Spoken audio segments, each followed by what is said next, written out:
नमस्कार, मी अक्षय जागीरदार आणि आपण पाहत आहात सकलम न्यूज अनालिसिस। कोल्हापूर तिसऱ्या आघाडीची शक्यता आहे। आंतरराष्ट्रीय बातमी म्हणजे ट्रम्प यांची इसिस विरुद्ध आक्रमक भूमिका।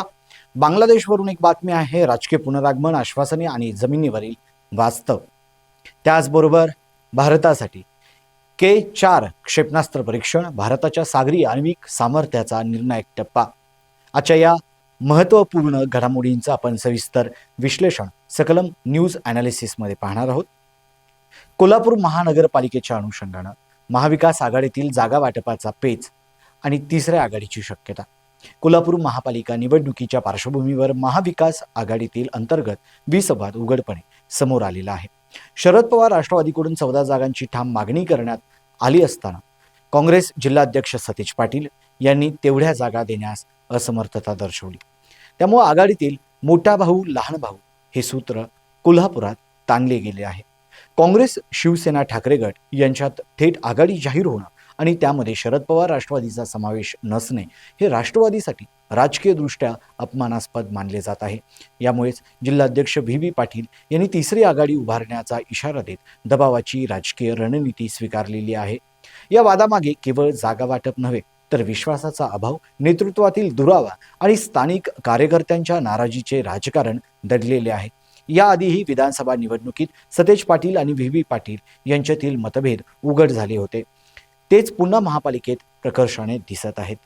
एकूणच कोल्हापुरात महाविकास आघाडीची एकजूट सध्या कमकुवत झाल्याचे चित्र असून जर तडजोड झाली नाही तर तिसरी आघाडी दोन्ही राष्ट्रवादींच्या संभाव्य जवळीकी आणि त्रिकोणी लढतीचा फटका महाविकास आघाडीला बसण्याची दाट शक्यता आहे। राजकीय गणितात संख्या महत्त्वाची असते, पण सन्मान आणि विश्वास नसेल तर आघाड्या टिकत नाहीत। कोल्हापूरमध्ये हेच वास्तव दिसू लागले आहे। आंतरराष्ट्रीय बातमी आहे, ट्रम्प यांची इसिस विरुद्ध आक्रमक भूमिका, दहशतवादी विरुद्ध संदेश की राजकीय संकेत।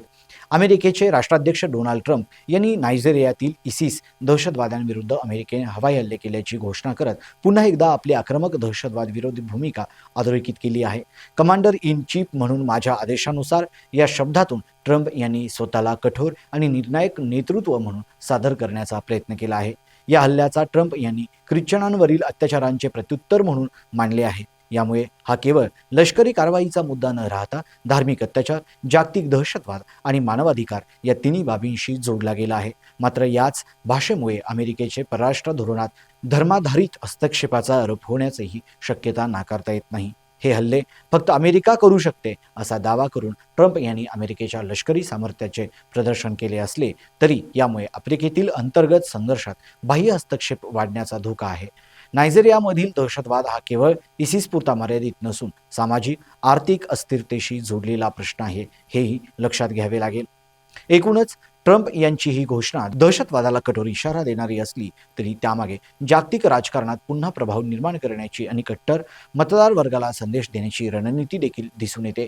त्यामुळे हा हल्ला लष्करीपेक्षा अधिक राजकीय आणि वैचारिक संदेश देणारा ठरतो।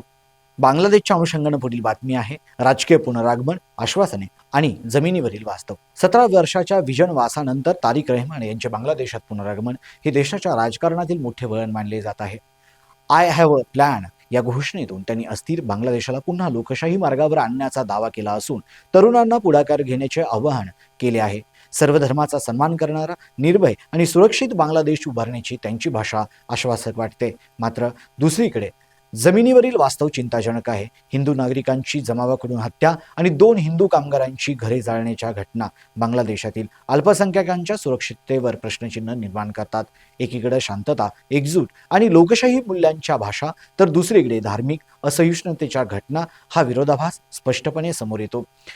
तारिक रहमान यांच्या समोरची खरी कसोटी म्हणजे केवळ राजकीय घोषणा नव्हे तर कायदा, सुव्यवस्था, अल्पसंख्याकांचे संरक्षण आणि भीतीमुक्त वातावरण प्रत्यक्षात कसे निर्माण करतात यावर त्यांची विश्वासार्हता ठरणार आहे। बांगलादेश आज एका निर्णायक टप्प्यावर उभा असून शब्दांपेक्षा कृतीकडे देशवासियांचे लक्ष लागले आहे। K4 क्षेपणास्त्र परीक्षण, भारताच्या सागरी आण्विक सामर्थ्याचा निर्णायक टप्पा।